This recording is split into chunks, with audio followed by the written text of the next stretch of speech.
my dears, welcome to my channel. Russian writer ആയ Maxim ഗോർക്കിയുടെ beloved bolus എന്ന സ്റ്റോറിയാണ് നമ്മൾ ഇന്ന് പഠിക്കുന്നത്. മോസ്കോയിൽ സ്റ്റുഡന്റ് ആയിരുന്ന സമയത്ത് നരേറ്റർക്ക് ഉണ്ടായ ഒരു അനുഭവമാണ് ഈ കഥയിലൂടെ പറയുന്നത്. അദ്ദേഹത്തിന്റെ ഒരു അക്വൈന്റൻസ്, ഒരു പരിചയക്കാരനോടാണ് ഈ കഥ വിവരിക്കുന്നത്. ഇതിലെ സെൻട്രൽ ക്യാരക്ടർ ഒരു പോളിഷ് വനിതയാണ്. തെരേസ എന്നാണ് അവരുടെ പേര്. നമുക്ക് കഥയിലേക്ക് കടക്കാം. മോസ്കോയിൽ പഠിക്കുന്ന നരേറ്റർ ആ സമയത്ത് ഒരു അപ്പാർട്ട്മെന്റിന്റെ മുകളിലത്തെ നിലയിലാണ് താമസിച്ചിരുന്നത്. അതേ ഫ്ലോറിൽ താമസിച്ചിരുന്ന ഒരു സ്ത്രീയാണ് തെരേസ. അവരൊരു പോളിഷ് വുമൺ ആണ്. അവരെ കുറിച്ച് പറയുകയാണെങ്കിൽ അവർ ടാൾ ആണ്, സ്ട്രോങ് ആണ്, റഫ് ലുക്കിംഗ് ആണ്, with a loud bass voice, dark eyes and an intimidating appearance. അവർ വളരെ ഉയരമുള്ളവരും ശക്തിയും പരിക്കൻ രൂപവും ഉച്ചത്തിലുള്ള ബേസ് ശബ്ദവും ഇരുണ്ട കണ്ണുകളും ഭയപ്പെടുത്തുന്ന രൂപവുമുള്ള ഒരു സ്ത്രീയായിരുന്നു. അവരുടെ ഈ ശാരീരിക രൂപവും പെരുമാറ്റവും ഈ നറേറ്ററെ വല്ലാതെ ഭയപ്പെടുത്തി. അവരെപ്പോഴൊക്കെ ആ ഫ്ലോറിലുണ്ടോ അപ്പോഴൊക്കെയും അദ്ദേഹത്തിന്റെ ഡോറ് അടച്ചു തന്നെ ഇട്ടിരുന്നു. ചിലപ്പോൾ പടിക്കെട്ടിൽ വെച്ചിട്ടോ സ്റ്റെയേഴ്സിൽ വെച്ചിട്ടോ അല്ലെങ്കിൽ മുറ്റത്ത് വെച്ചിട്ടോ ഇവര് പരസ്പരം കണ്ടുമുട്ടാറുണ്ട്. കാണുമ്പോഴൊക്കെ വളരെ പൊളൈറ്റ് ആയിട്ട് അവർ അദ്ദേഹത്തെ നോക്കി പുഞ്ചിരിക്കും, വളരെ മാന്യമായിട്ട് പുഞ്ചിരിക്കും. ഇനി മദ്യപിച്ച് ലെക്ക് കെട്ട് വരുന്ന അവസ്ഥയിലാണെങ്കിൽ പോലും മുടിയൊക്കെ അലങ്കോലമായി, കണ്ണുകളൊക്കെ ചുമന്ന് അത്രയധികം മദ്യപിച്ചിട്ടുണ്ടെങ്കിൽ പോലും ഇദ്ദേഹത്തെ കാണുമ്പോൾ വളരെ യൂഷ്വൽ ആയിട്ട്, വളരെ സാധാരണമായിട്ട് അവരെപ്പോഴും ഗ്രീറ്റ് ചെയ്യാറുണ്ട്. How do you do mister student എന്നാണ് അവരെപ്പോഴും ചോദിക്കുക. പക്ഷെ ഇവർ ഇത്രയും ഫ്രണ്ട്ലി ആയിട്ടൊക്കെ പെരുമാറാറുണ്ടെങ്കിലും ഈ നരേറ്റർക്ക് അവരുടെ അടുത്ത് നിൽക്കുന്നതോ അല്ലെങ്കിൽ അവരുടെ അടുത്തേക്ക് പോകുന്നതോ ഒക്കെ വളരെയധികം അൺകംഫർട്ടബിൾ ആയിട്ടുള്ള ഒരു സിറ്റുവേഷൻ ആണ്. അവിടെ നിൽക്കുന്നത് അൺകംഫർട്ടബിൾ ആയിട്ട് പോലും അദ്ദേഹം അവിടെ നിന്ന് മാറിപ്പോകാത്തതിന്റെ കാരണം അദ്ദേഹത്തിന്റെ മുറി peaceful, quiet and had A beautiful view. അത് ആ മുറി വളരെ ശാന്തവും മനോഹരമായ കാഴ്ചയും നൽകുന്ന ഒരു ചെറിയ മുറിയാണ്. അപ്പൊ അദ്ദേഹത്തിന് അവിടെ നിന്ന് മാറിപ്പോകാൻ യാതൊരു താല്പര്യവും ഉണ്ടായിരുന്നില്ല. ഒരു ദിവസം രാവിലെ ക്ലാസ്സിനൊന്നും പോകാൻ വയ്യാത്തതുകൊണ്ട് സ്റ്റുഡന്റ് അവന്റെ സോഫയിൽ കിടന്നിട്ട് ഓരോരോ എക്സ്ക്യൂസസ് ഒക്കെ പറഞ്ഞ് ഇങ്ങനെ ക്ലാസ് സ്കിപ്പ് ചെയ്യാനുള്ള പ്ലാനിലൊക്കെ കിടക്കുമായിരുന്നു. പെട്ടെന്ന് തെരേസ റൂമിലേക്ക് കയറി വന്നു. നോർമലി അവർ സംസാരിക്കുന്ന ശബ്ദത്തിൽ നിന്ന് വ്യത്യസ്തമായിട്ട് വളരെ സോഫ്റ്റ് ആയ ഷൈനസോട് കൂടി, മൃദുവായി, നാണത്തോടു കൂടിയുള്ള ഒരു ശബ്ദത്തില് അവർ അദ്ദേഹത്തോട് ഒരു കാര്യം ആവശ്യപ്പെട്ടു. അവർക്കൊരു ലെറ്റർ എഴുതാൻ ഒരു ഹെൽപ്പ് വേണം. അപ്പൊ ഇത് ആദ്യം കേട്ടപ്പോൾ സർപ്രൈസ്ഡ് ആയെങ്കിലും നരേറ്റർ എഗ്രി ചെയ്തു. കേട്ട് അത്ഭുതപ്പെട്ടു. എങ്കിലും ഓക്കെ, ഞാൻ എഴുതി തരാമെന്ന് അദ്ദേഹം പറഞ്ഞു. ഇങ്ങനെ അവർക്ക് എഴുതാനുള്ള ലെറ്ററിന്റെ കണ്ടന്റ് തെരേസ പറയുന്നു. My dear Bolas, my beloved, my faithful lover, why hast thou not written for such a long time to thy sorrowing little dove, Teresa?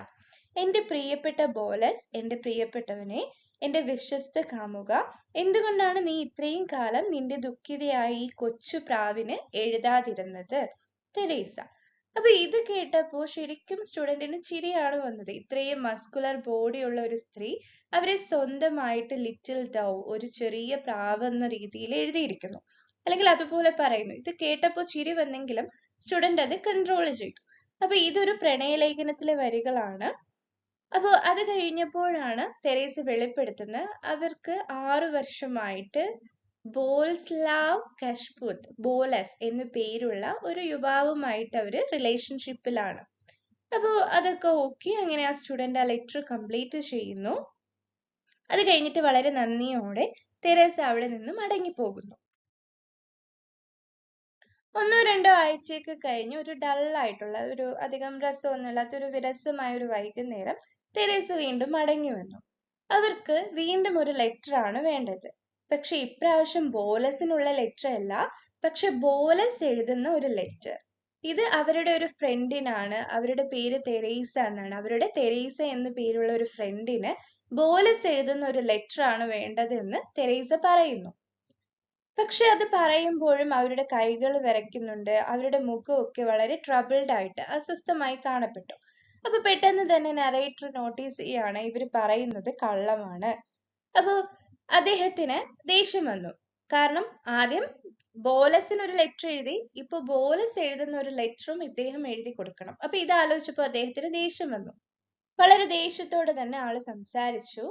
There was no Bolas, no sweetheart, no second Teresa. She was inventing everything.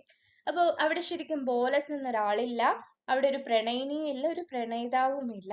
വേറൊരു തെരേസയുമില്ല, ഒരു front എന്നുള്ള ഒരു തെരേസയൊന്നുമില്ല. ഇതെല്ലാം ഇവളുടെ കണ്ടുപിടുത്തം മാത്രമാണ്, അല്ലെങ്കിൽ ഇവളുടെ ഇമാജിനേഷൻ മാത്രമാണ് എന്നുള്ള രീതിയിലൊക്കെ അദ്ദേഹം വളരെ ഷാർപ്പായിട്ട്, വളരെ കഠിനമായിട്ട് തന്നെ അവരോട് ദേഷ്യപ്പെടുന്നു. പെട്ടെന്ന് അദ്ദേഹത്തിന്റെ ദേഷ്യവും സംസാരവും ഒക്കെ കേട്ടപ്പോഴത്തേക്ക് തെരേസ വല്ലാതെ പരിഭ്രാന്തയായി, പാനിക്കായി. അവര് പേടിച്ചു, അവർക്ക് വിഷമം വന്നു. അവര് സംസാരിക്കാനൊക്കെ ശ്രമിച്ചെങ്കിലും അവർക്ക് സംസാരിക്കാൻ കഴിഞ്ഞില്ല. അവര് പെട്ടെന്ന് തന്നെ അവിടെ നിന്ന് പുറത്തേക്ക് ഓടി.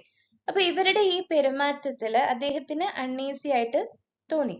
അദ്ദേഹത്തിനൊരു അസ്വസ്ഥത അനുഭവപ്പെട്ടു. അപ്പൊ ആളെന്ത് ചെയ്തു, അവരെ പിന്തുടർന്ന് അവരുടെ റൂമിലേക്ക് പോയി. അവരുടെ റൂമിൽ എത്തിയപ്പോൾ അവരിങ്ങനെ തലയ്ക്ക് കൈയൊക്കെ കൊടുത്തിരിക്കുന്നതാണ് അദ്ദേഹം കണ്ടത്. അപ്പോൾ നറേറ്റർ അവരോട് സംസാരിച്ചപ്പോൾ വീണ്ടും ഇങ്ങനെയുള്ള കാര്യങ്ങൾ ചോദിച്ചപ്പോൾ അവര് കുറ്റസമ്മതം നടത്തി. അവര് കൺഫസ് ചെയ്തു. There was no ബോലസ്. ശരിയാണ്, അവിടെ ഒരു ബോലസ് ഇല്ല. There was no other Teresa. വേറൊരു തെരേസയും ഇല്ല.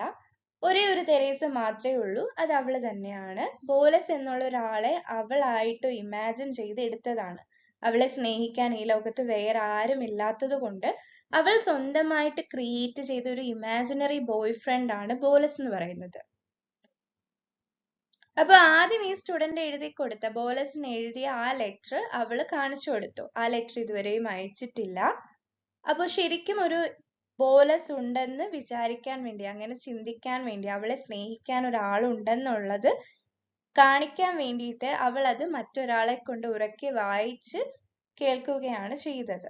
അപ്പൊ ശരിക്കും ബോലസ് എന്ന് പറയുന്നത് ഒരു ഇമാജിനറി ബോയ് ഫ്രണ്ട് ആണ്. അപ്പൊ നറേറ്റർ ചിന്തിച്ചു, why did she do this? അവൾ എന്താണ് ഇങ്ങനെ ചെയ്തത്? എന്തിനായിരിക്കും ഇങ്ങനെ ഒരു ഇമാജിനറി ഒരു ബോയ് ഫ്രണ്ടിനെ ഒക്കെ ചിന്തിച്ചത്? Because she was lonely. അവൾ ഒറ്റപ്പെട്ട് ജീവിക്കുകയാണ്, അവൾ ഏകാന്തയാണ്. She said, he doesn't exist but he might. When I hear his letters, I feel as if he is there and life grows easier for me. ശരിയാണ്, bolus എന്ന് പറയുന്ന ഒരാളില്ല, പക്ഷെ അദ്ദേഹം ജീവിച്ചിരിക്കാം. അദ്ദേഹത്തിന്റെ കത്തുകൾ കേൾക്കുമ്പോൾ ഇവിടെ ഉണ്ടെന്ന് എനിക്ക് തോന്നുന്നു, എന്നെ സ്നേഹിക്കാൻ ഒരാളുണ്ടെന്ന് തോന്നുന്നു. അപ്പൊ എന്റെ ജീവിതം കുറച്ചുകൂടി ഈസി ആവും. ഇത് കേട്ടപ്പോ നരേറ്റർക്ക് ഗിൽറ്റ് തോന്നാണ്. അദ്ദേഹത്തിന് ഒരു ലജ്ജയും കുറ്റബോധവും ഒക്കെ തോന്നുകയാണ്. അപ്പോഴാണ് അദ്ദേഹം തിരിച്ചറിയുന്നത്, തെരേസ തമാശയ്ക്ക് വേണ്ടിയിട്ട് കള്ളം പറയുകയല്ല. ഒരു ജീവിതത്തില് അവര് അനുഭവപ്പെടുന്ന ലോൺലിനെസ് മാറ്റാൻ വേണ്ടിയിട്ട് അവർക്ക് അഫെക്ഷൻ വേണം, കമ്പാനിയൻഷിപ്പ് വേണം, and A little sweetness in life. അവരെ സ്നേഹിക്കാൻ, അവർക്ക് വാത്സല്യം നൽകാൻ, അവർക്ക് സൗഹൃദം പകരാൻ, അവർക്ക് ജീവിതത്തിൽ ഒരല്പം സ്നേഹം അനുഭവിക്കാനൊക്കെ ഒരു കൂട്ട് വേണം. അതിനു വേണ്ടിയിട്ട് അവർ ക്രിയേറ്റ് ചെയ്ത ഒരാളാണ് ഈ ബോലസ് എന്ന് പറയുന്നത് എന്നുള്ള തിരിച്ചറിവിലേക്ക് നറേറ്റർ എത്തുന്നു. ആ തിരിച്ചറിവുണ്ടായ ദിവസം മുതൽ നറേറ്ററുടെ സ്വഭാവത്തിൽ ചേഞ്ച് വന്ന സ്റ്റുഡന്റ് കംപ്ലീറ്റ് ആയിട്ട് ചേഞ്ച് ആയി. ആഴ്ചയിൽ 2 ദിവസം അദ്ദേഹം തെരേസയ്ക്ക് വേണ്ടിയിട്ട് ലെറ്റർ എഴുതി കൊടുത്തു. ആദ്യത്തെ കത്ത് തെരേസയിൽ നിന്ന് ബോലസിന് വേണ്ടിയിട്ടുള്ളതും രണ്ടാമത്തെ കത്ത് ബോലസ് തെരേസയ്ക്ക് നൽകുന്ന മറുപടിയുമാണ്. അപ്പൊ ഈ ലെറ്റേഴ്സ് ഒക്കെ തന്നെ ഫുൾ ഇമോഷനോട് കൂടിയാണ് തെരേസ വായിച്ചു കേട്ടത്. അവരെ സ്നേഹിക്കാൻ ഒരാളുണ്ട്, അവരെ ആശ്വസിപ്പിക്കാൻ, അവർക്ക് കമ്പാനിയൻ ആയിട്ട് കൂടെ നിൽക്കാൻ ഒരാളുണ്ടെന്നുള്ള ചിന്ത അവർക്ക് വന്നപ്പോൾ അവര് ആ ഇമോഷൻസ് ഒക്കെ ഉൾക്കൊണ്ട് വളരെ ഉച്ചത്തിൽ കരയുകയും ആ ലെറ്റർ വായിച്ച് ആസ്വദിക്കുകയും ഒക്കെ ചെയ്തു. അപ്പൊ അദ്ദേഹം വളരെ ദയോടുകൂടി ചെയ്യുന്ന ഈ കാര്യം, കൈൻഡ്നെസ്സോട് കൂടി ചെയ്യുന്ന ഈ കാര്യത്തിന് പകരമായിട്ട് അവര് അദ്ദേഹത്തിന്റെ ഏതെങ്കിലും വസ്ത്രങ്ങളോ സോക്സോ ഷർട്ടോ അങ്ങനെ കീറി പറഞ്ഞിട്ടുള്ള എന്തും തയ്ച്ച് വൃത്തിയാക്കി കൊടുക്കാനായിട്ട് തുടങ്ങി. അവര് തിരിച്ചൊരു പ്രത്യുപകാരം എന്ന രീതിക്ക് അങ്ങനെ ചെയ്യാനായിട്ട് തുടങ്ങി. 3 മാസങ്ങൾക്ക് ശേഷം തെരേസയെ എന്തോ കാരണത്താല് പോലീസ് അറസ്റ്റ് ചെയ്ത് ജയിലിലാക്കുന്നു. അവിടെ വെച്ച് തന്നെ തെരേസ മരണപ്പെട്ടിരിക്കാം എന്ന് നറേറ്ററുടെ പരിചയക്കാരൻ വിശ്വസിക്കുകയും ചെയ്യുന്നു. അപ്പൊ ഈ കഥ അവസാനിക്കുന്നത് ഒരു കൈപ്പേറിയ, ഒരു ബിറ്റർ റിഫ്ലക്ഷനിലൂടെയാണ്, ഒരു ചിന്തയിലൂടെയാണ്. The more a person suffers, the more they crave kindness. ഒരു വ്യക്തി എത്രത്തോളം കഷ്ടപ്പെടുന്നു അത്രയധികം തന്നെ അവര് ദയ കിട്ടണം എന്ന് ആഗ്രഹിക്കുകയും ചെയ്യുന്നു. നമ്മൾ മറ്റുള്ളവരെ ജഡ്ജ് ചെയ്യുന്നത് നമ്മൾ എന്തൊക്കെയോ നല്ല കാര്യങ്ങൾ ചെയ്തു എന്നുള്ളൊരു വിശ്വാസം കൊണ്ടാണ്. പക്ഷെ ശരിക്കും ഇതൊരു ക്രൂവൽറ്റിയാണ്, ഒരു ക്രൂരതയാണ്. ഒരിക്കലും അങ്ങനെ മറ്റുള്ളവരെ കുറിച്ച് ചിന്തിക്കാനോ തെറ്റിദ്ധരിക്കാനോ പാടില്ല. അത് അവരുടെ ഇടയിലെ തെറ്റിദ്ധാരണയും ഒറ്റപ്പെടലും ഒക്കെ സൃഷ്ടിക്കും എന്ന് പറയുന്നിടത്ത് ഈ കഥ അവസാനിക്കുന്നു.